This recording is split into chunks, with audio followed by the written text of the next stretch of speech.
한 주간도 우리의 뜻과 의지대로 살아가는 것을 용서해 주시기 위해서 기도하시고요. 오늘도 영과 진리로 예배하는 저희가 될 수 있도록 해서 기도해 주시고, 오늘 세계를 품으며 기도할 때는 세계 성교 공동체를 위해 기도하는데요. 오늘 특별히 요르단에서 사역하고 있는 우리 장안주 성사님을 위해서 좀 기도해 주시기 바랍니다. 오늘 다녀오시다가 공항에서 오다가 교통사고가 나가지고 머리 쪽 또 가슴, 온몸이 좀 많이 다치신 것 같아요. 그래갖고 CT로 촬영해야 되고 여러 가지 고정 좀 어려움이 있는 것 같은데, 여러분들 위해서 요르단에서 사역하고 계시는 우리 장안주 선사 건강과 회복을 위해서 기도해 주시기를 바랍니다. 우리 다 같이 예배로 나가기 전에 함께 기도하겠습니다.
좋으신 아버지 하나님 감사드립니다.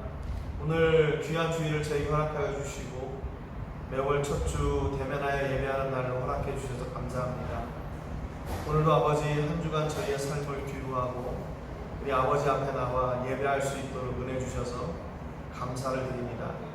오늘도 마음과 뜻과 정성을 다해 온전한 예배 드리게 하시고 하나님을 기뻐하는 예배, 우리 하나님께서 받으시는 예배 드릴 수 있도록 저희와 함께 하시고 저희를 통해 하늘의 복과 은혜를 내려 주옵소서.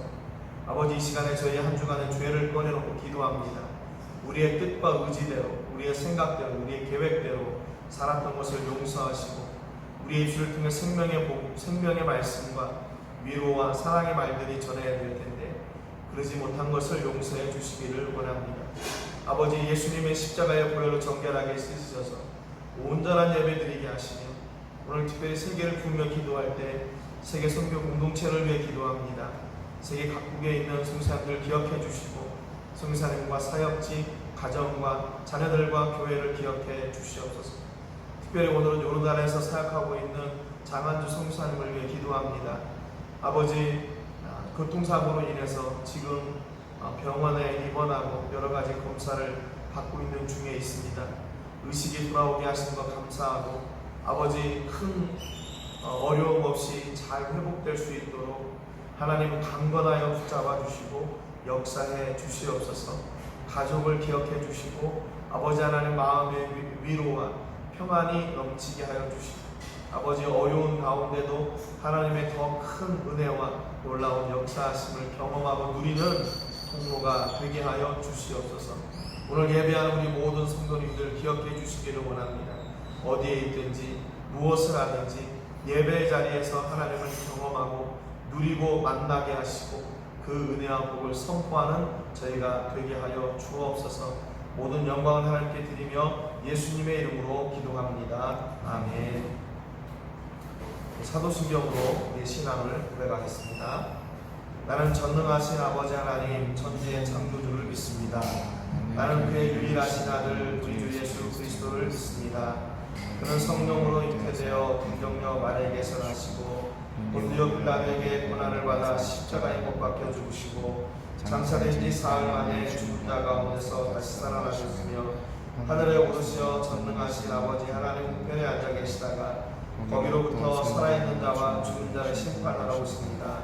나는 성령을 믿으며 거룩한 공교회와 성도의 교제와 죄를 용서받는 것과 몸의 부활과 영생을 믿습니다. 아멘. 찬송 154장 드리겠습니다.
오늘 같이 나누실 말씀은 신약성경 빌립보서 2장 16절부터 18절 말씀입니다.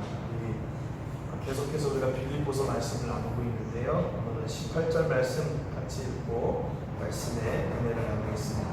18절 말씀 같이 읽겠습니다. 시작. 이와 같이 너희도 기뻐하고 나와 함께 기뻐하라. 아멘.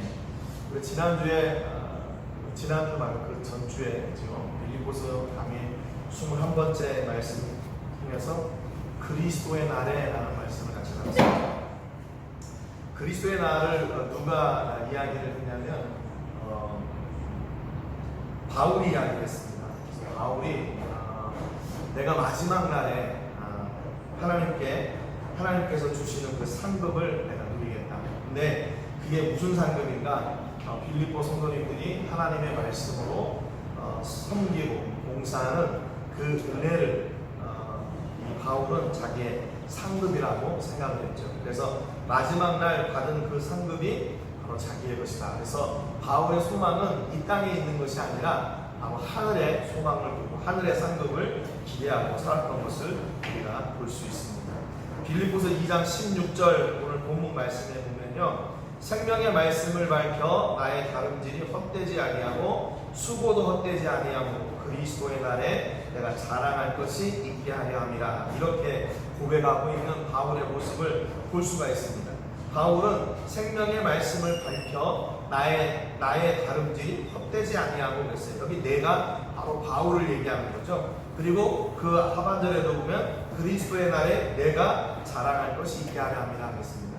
여러분, 우리가 믿음 그러면 눈에 보이지 않는 것, 그리고 또 기독교 신앙 그러면 눈에 보이지 않는 어떤 추상적인 삶의 어떤 높은 가치의 그런 개념들을 쫓아가는 것이다 라고 생각을 합니다. 그게 맞는 말이에요.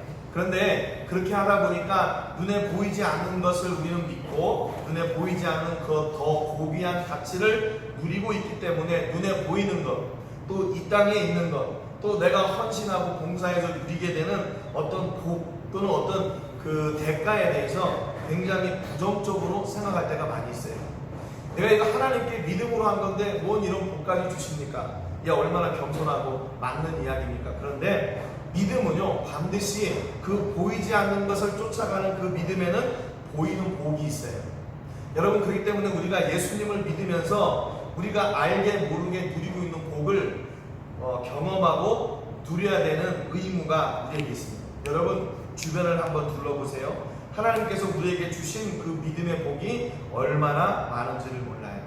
여러분, 우리가 믿음으로 살 때, 또 믿음의 복을 누릴 때 이것을 세속적인 것 또는 기복신앙이라고 우리가 치부할 수도 있는데 그러지 않습니다. 여러분, 우리가 복을 위해서 이 믿음의 삶을 사는 것이 아니라 그 은혜로 말미암아 믿음의 삶을 살 때 하나님께서 그 복을 당연하게 그냥 주시는 거거든요. 그러니까 하나님께서 주시는 그 복이 우리의 우선순위가 아니라 믿음의 삶을 살다 보니까 우리가 하나님 앞에서 가서 상급을 기대하는 것, 이건 당연한 거죠. 그런데 이 땅에서의 상급은 우리가 기대하는 것이 아니라 하나님께서 믿음의 삶을 통해서 우리에게 주시는 거예요. 그래서 17절에 보면 우리가 어떤 믿음의 수고와 또 헌신이 있나, 그것을 뭐라고 얘기했냐면 만일 너희 믿음의 재물과 섬김 위에 계세요. 여러분, 그러니까 우리가 믿음의 재물, 이것이 바로 우리가 믿음의 섬김 또 믿음의 헌신이라고 얘기하는 겁니다. 여기 재물이라는 말을 여기 보니까 헬라 말로 투시아라고 얘기를 해요. 이 말은 무슨 얘기냐면 희생의 재물 또는 희생의 제사를 뜻합니다.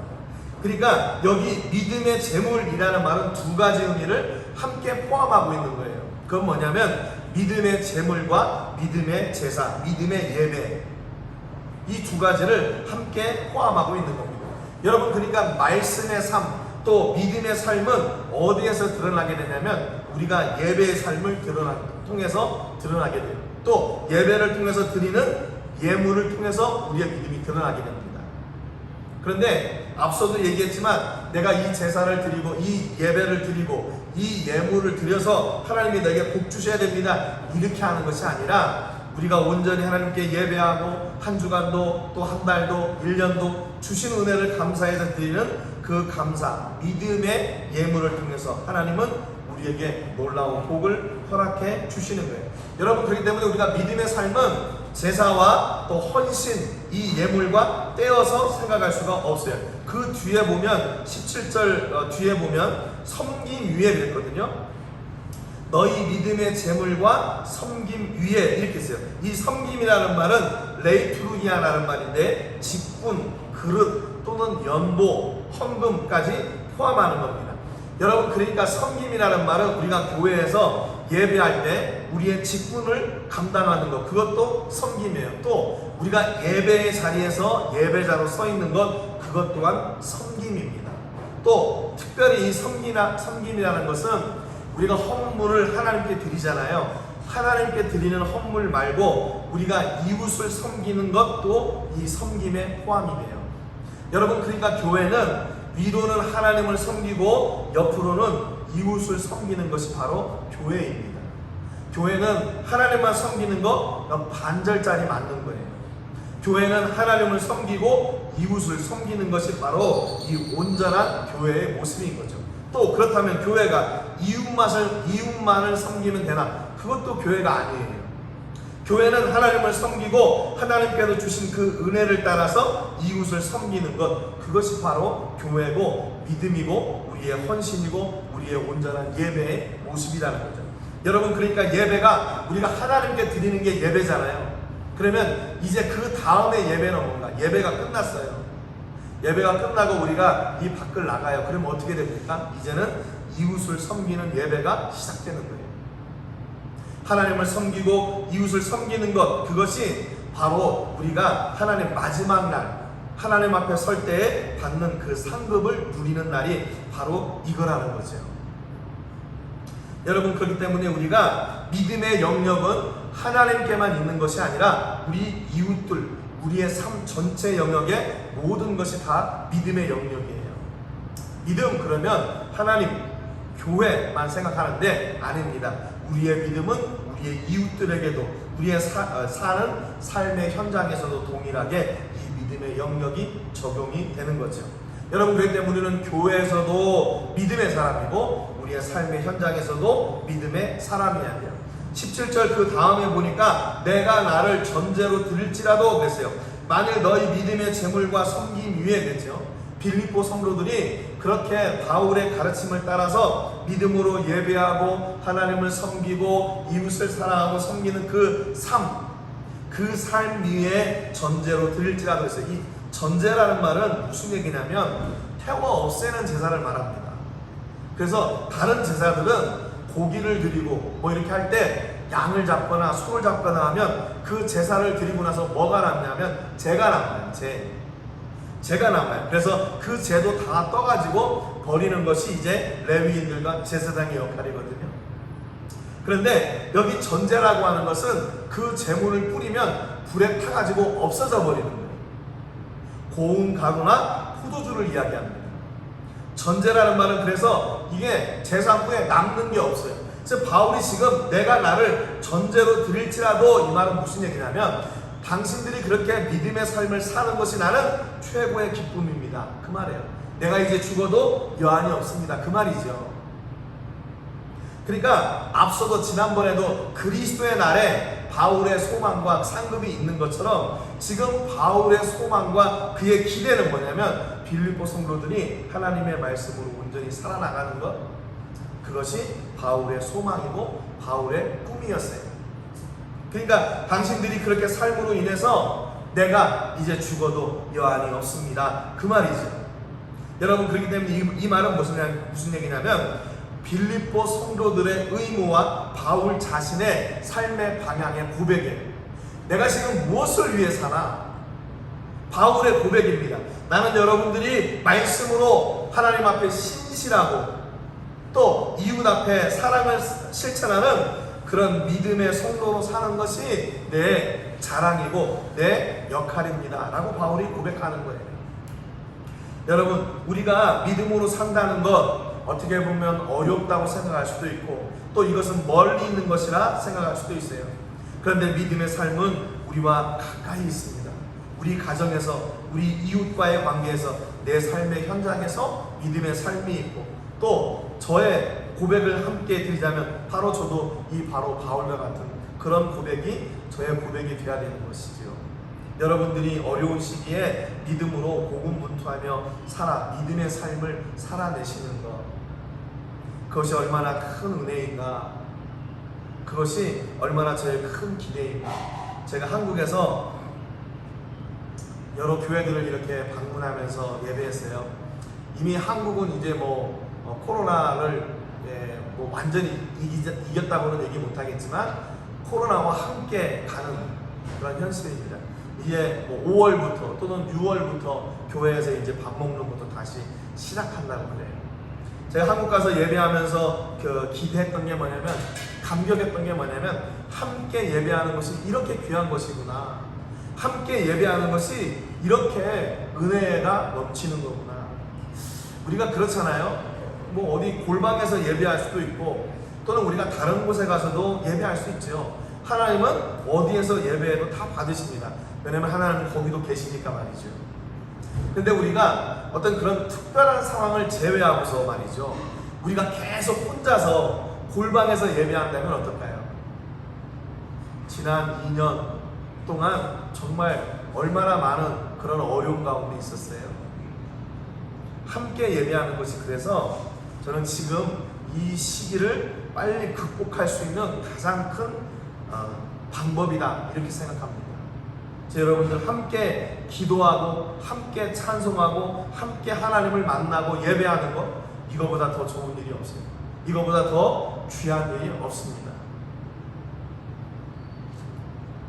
디모데후서 4장 6절에 보니까 이 전제라는 말을 어떻게 설명했냐면, 전제와 같이 내가 벌써 부어지고 나의 떠날 시간이 가까웠도다 그랬어요. 디모데후서는 바울이 이제 죽기 얼마 안 남은 그런 마지막, 그 인생의 마지막에 쓴 편지거든요. 그러니까 이 전제라는 말은 그의 마지막 날, 내 인생의 마지막 날을 이야기하는 거예요. 내가 내 삶을 사는 동안에 내가 후회할 것이 없다. 믿음으로 사는 그 삶을 보고 믿음의 열매를 누리고 믿음의 복을 받는 성도들의 모습을 보는 것이 내 유일한 소망이다. 바울이 이렇게 얘기하는 거예요. 그래서 전제라는 말은 내 인생의 마지막 날까지 나는 이것이 내 소망이다, 그 말입니다. 고린도후서 12장 15절에 보면 내가 너희 영혼을 위하여 크게 기뻐함으로 재물을 사용하고 또 내 자신까지도 내어주리니 그랬어요. 이게 전제라는 말은 그 자신, 그 모든 것을 다 그 성도들을 위해, 하나님을 위해 드리겠다, 그 말입니다. 그래서 뭐예요? 흔적도 남지 않게 내가 드린 그 봉사와 그 헌신, 내 재물과 내 시간과 내 삶 모든 것을 들여서 마침내 내 역사를 새로 써가는 것, 그것이 소망이 아니라 그 역사 속에 다 사라져버리는 것, 그것이 바로 바울의 소망이었어요. 그것이 바울의 상급이었어요. 기쁨으로 재물을 드리고 기쁨으로 내 삶을, 내 자신까지 내어드리는 것, 그것이 바로 바울이 이야기하고 있는 전제의 삶입니다. 이것이 바로 믿음의 삶이에요. 믿음으로 살아갈 때 기쁨으로 헌신하고 기쁨으로 봉사하고 기쁨의 예물을 드릴 수가 있게 되는 거예요. 제가 이번에 한국에 가서 어떤 자매를 하나 만났어요. 이 자매가 우리가 처음 갔을 때 처음 만난 자매예요. 갔을 때 전화해가지고 자기를 제일 처음 만나달라고 또 만났어요. 그리고 이제 오기 전에도 이제 만났습니다. 그런데 이 자매가 헌금을 했어요. 헌금을 했는데 이 자매가 지금 인턴이거든요. 인턴인데 그 헌금 드린 걸 보니까 이 자매가 자기가 받은 월급 전체를 다 드린 것 같아요. 그래서 제가 그 헌금을 보고 제가 깜짝 놀랐어요. 이거 어떻게 이렇게 드릴 수 있을까? 나 같으면 이렇게 드릴 수 있을까? 나 같으면 이렇게 드릴 수 있을까? 정말 놀랐어요. 근데 만약에 그 예물을 드리면서 기쁘지 않으면 어떻게 그걸 할 수 있겠어요? 기쁘지 않으면 이 예물을 통해서 우리 교회가 건강하게 세워지고 선교지 아이들이 공부하고 그 선교지가 세워질 수 있다, 그런 기쁨과 감격이 있기 때문에 헌금을 드릴 수 있는 거지, 그렇지 않으면 어떻게 그 헌금을 드릴 수가 있겠어요? 그래서 제가 이번에 가서 깜짝 놀랐습니다. 여러 분들을 뵈면서 그분들의 하나님을 사랑하는 마음, 또 선교지를 위해 기도하는 마음, 그래서 우리가 이렇게 이 선교지에서 이렇게 살아갈 수 있는 게 바로 저분들의 기도와 사랑이 있기 때문이구나 라는 것을 다시 한번 경험하게 됐어요. 여러분, 그런데 제가 그러면서 느끼는 게 바로 이 말씀이에요. 기쁘지 않으면 어떻게 저렇게 할 수 있을까? 기쁘지 않으면 멀리 떨어져 있잖아요. 멕시코하고 한국 얼마나 멀리 떨어져 있습니까? 그런데 이 나라를 위해서 어떻게 기도하고, 이 나라를 위해서 어떻게 헌금하고, 이 나라를 위해서 어떻게 사모할까? 기쁘기 때문에 그런 것 같아요. 앞서도 말씀드렸지만 내가 멕시코를 위해서 기도하고 헌신하고 했더니 하나님께서 이렇게 복 주셨어. 그것이 그들의 간증이 아니라 그로 인해서 내가 하나님께 멕시코를 사랑하는 마음 또 그렇게 기도 이거를 드렸더니 하나님께서 내가 모르는 사이에 이렇게 채워주셨습니다. 그 채워주는 것이 목적이 아니라 그들이 기쁨으로 드리는 그 헌신, 그 사랑, 그 기도가 바로 하나님 앞에 상급이구나라는 걸 제가 깨달았어요. 제가 완도 아래에 있는 청산도도 2번 갔거든요. 청산도에 청산교회라고 있는데 거기 보니까 여러분 어떤 일이 있는 줄 아세요? 아마 제가 주일 예배 때도 말씀드렸겠지만 거기 멕시코 사람이 그 청산도에 살고 있어요. 보니까 그 장로님 딸이 호주에서 유학하다가 멕시코 청년을 만나가지고 결혼해가지고 그 멕시코에 그 청산도에 들어와서 살고 있더라고요. 그러니까 그분들은 멕시코를 대하는 게 달라요. 제가 멕시코에서 선교사 왔다니까 그분들이 대하는 게 달라진다고요. 왜냐하면 자기 그 교회에도 멕시코 사람이 있으니까 벌써 마음에 가까워진 거예요. 그래서 그분들이 대하는 게 달라져요. 그분들의 말이 달라지고 그분들의 사랑이 달라집니다. 여러분, 그러니까 우리가 믿음으로 사는 것은 우리의 마음이 가까워지는 거예요. 누구하고 가까워지는데요? 우리 하나님하고 가까워지는 거예요. 우리 하나님하고. 그래서 어떻게 우리가 기뻐할 수 있나? 어떤 사람에게는 기쁨이고 어떤 사람에게는 기쁨이 아닌 일이 있거든요. 여러분 그렇잖아요. 이렇게 환자들 있잖아요. 보니까 당뇨를 가지고 계시는 분들은 먹는 거를 굉장히 조심하잖아요. 그래서 당이 있는 거, 달달한 거 이런 거 누구나 다 먹고 싶죠. 그런데 그분들한테는 그게 득이 아니라 실이 큰 거예요. 그러니까 어떤 일은 어떤 사람에게는 기쁨이 되는 일이 있고 또 어떤 사람에게는 또 기쁨이 아닌 일이 있는 거죠. 여러분, 그렇다면 우리가 믿음으로 신앙생활을 하면서 어떻게 이게 바울과 같은 그 기쁨이 우리 안에 동일하게 있어야 되나? 바울은 뭐라고 얘기했냐면요, 빌립보서 2장 17절에 보니까 만일 너희 믿음의 재물과 섬김에 내가 나를 전제로 드릴지라도 나는 기뻐하고 너희 무리와 함께 기뻐하리니 그랬어요. 바울이 그 기뻐하는 그 영역이 어디냐면 첫 번째는 자신이 기쁜 거예요. 그리고 그 기쁨이 어디냐면 빌립보 교회 성도들과 함께하는 사람들이에요. 18절에는 뭐라고 되어 있는 줄 아세요? 이와 같이 너희도 기뻐하고 나와 함께 기뻐하라 그랬어요. 바울이 기뻐하는 그것이 빌립보 성도들과 함께하는 모든 사람에게 기쁨이 되고 빌립보 성도들에게도 똑같은 기쁨이 되는 거예요. 여러분, 어떻게 이게 가능해요? 앞서도 얘기했지만 어떤 사람에게는 기쁨이 되는 것이 있고 어떤 사람에게는 기쁨이 아닌 것도 있잖아요. 그런데 바울은 내가 기뻐하는 이 모든 것이 여러분들과 함께 또 여러분과 함께하는 모든 사람에게 기쁨이 되기를 원합니다 그랬습니다. 그렇다면 그 얘기는 무슨 얘기냐면 바울이 기뻐하는 것이 빌립보 성도들과 또 빌립보 성도들과 함께하는 사람들과의 무슨 공통점이 있다는 거예요. 내가 멕시코에서 선교사로 왔다니까 멕시코 성도가 있는 그 교회가 기뻐한 것처럼 무슨 공통점이 있다는 거예요. 여러분, 우리가 신앙생활을 하면서 함께 기뻐하고 함께 즐거워하고 함께 헌신해야 되는 공통 분모가 있다는 공통 분모. 그게 뭐예요? 내가 열심히 신앙생활을 가지고 내가 복받은 거, 그게 우리 모두가 기뻐할 수 있는 겁니까? 물론 그럴 수도 있지요. 그런데 그거보다 더 광범위한 게 뭔가? 그것은 바로 하나님이에요. 하나님. 우리가 동일하게 누리고 있는 하나님이 나의 기쁨의 조건이 될 때 그 하나님으로 말미암아 나도 기뻐하고 빌립보 성도들도 기뻐하고 그와 함께하는 모든 사람들도 기뻐하게 된다, 그 말입니다.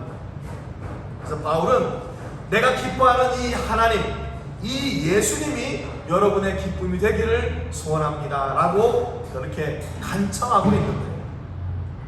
그런데 좀 말이 세죠. 이와 같이 너희도 기뻐하고 나와 함께 기뻐하라, 그렇게 명령하고 있어요. 이것이 우리의 기쁨의 참 가치이다 라고 얘기하는 거예요. 여러분, 우리 교회 보니까 고린도후서 2장 2절에 보니까 내가 너희를 근심하게 한다면 내가 근심하게 한 자밖에 나를 기쁘게 할 자가 누구냐. 3절에 보니까 내가 이같이 쓴 것은 내가 갈 때에 마땅히 나를 기쁘게 할 자로부터 도리어 근심을 얻을까 염려함이요 그랬어요. 바울이 뭐라고 얘기했냐면요, 어떤 사람은 자기를 근심하게 하고 어떤 사람은 자기를 기쁘게 한대요. 여러분, 그러니까 사람을 기쁨의 기준으로 둘 때는 이게 흔들려요. 흔들려. 어떤 사람을 볼 때는 기쁘고 어떤 사람을 볼 때는 기쁘지 않아요. 그런 거 있잖아요.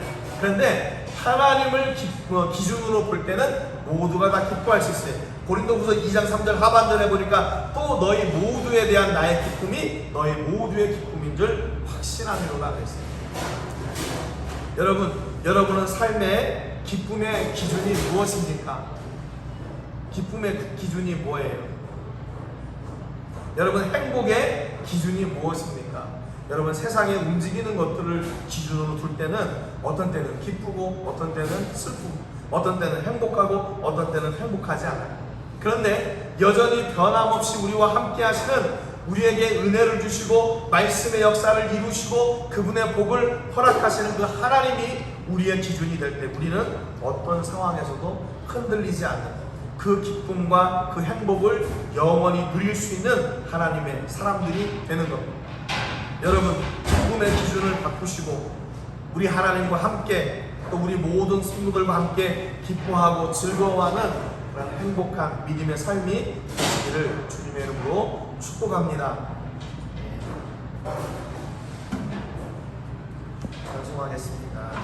하겠습니다. 나는 찬양하리라.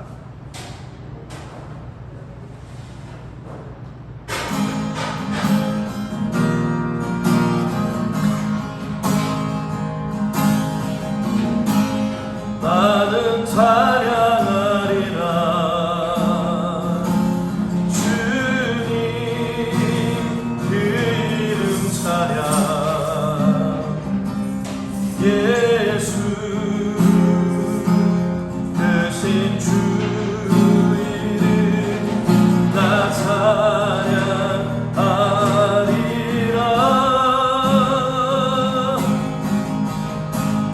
나는 찬양하리라.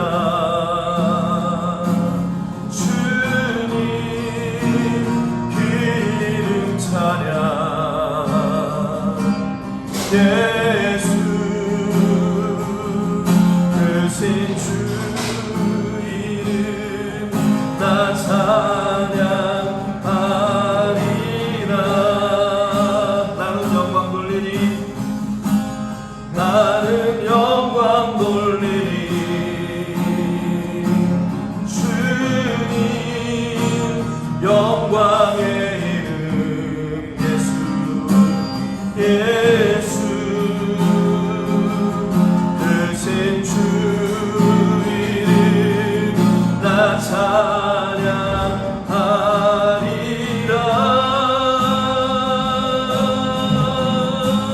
나는 영광 돌리리. 주님 영광의 이름 예수 계신 주 이름 나 찬양하리라.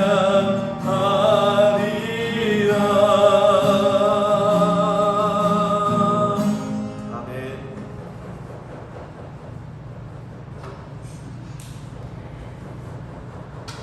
이렇게 기도하겠습니다. 살아계신 하나님 아버지, 감사와 영광을 올려드립니다. 오늘도 저희들이 매월 첫째 주 대면하여 예배하는 날로 하나님 앞에 나와 이렇게 함께 예배합니다. 어디에 있든지 우리 예배를 받으시는 하나님이심을 저희가 잘 알고 있습니다.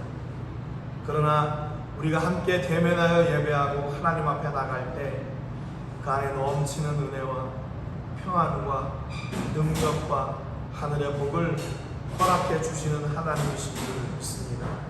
아버지, 예배가 우리의 기쁨이 되게 하시고 봉사가 우리의 기쁨이 되게 하시고 헌신이 우리의 기쁨이 되게 하시고 변함없이 우리를 사랑하시는 하나님 아버지가 우리의 기쁨이 되게 하여 주시옵소서. 그래서 세상에 변하는 것이 우리의 기쁨이 기준이 아니라 변하지 않고 여전히 우리를 사랑하시고 돌보시고 복 주시고 함께 하시고 위로하시고 지키시는 하나님이 우리의 유일한 기쁨이며 행복이며 복임을 고백합니다. 오늘 예배한 우리 모든 성도님들의 삶과 가정과 자녀들과 사업과 직장 속에 우리 하나님의 변함없으신 기쁨과 헌신과 사랑과 영광이 임하게 하시고 그곳에서 하나님을 고백하며 하나님께 기쁨으로 나가는 우리 모든 성도님들 되게 하여 주시옵소서. 오늘도 구별하여 우리의 마음과 시간과 정성과 장소와 예물을 하나님께 드렸습니다. 특별히 예물이 사용되어지는 곳마다 하나님께는 영광이 되게 하시고 드린 저희들에게는 보람과 축복의 통로가 되게 하여 주시옵소서.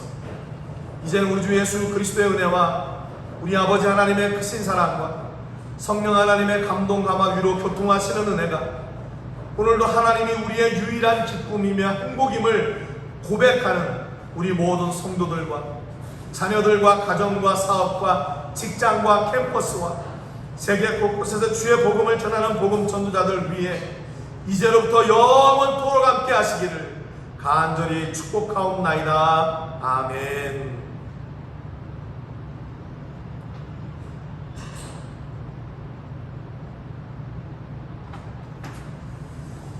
감사합니다. 우리 하나님께 영광의 박수 올려드리겠습니다. 한 주간도 건강하시고 우리 다음 주에도 이렇게 함께 예배 자리에서 만나기를 기대하고 속히 대면에 예배하는 날이 오기를 기대합니다. 건강하시고 다음 주에 또 뵙겠습니다. 사랑하고 축복합니다.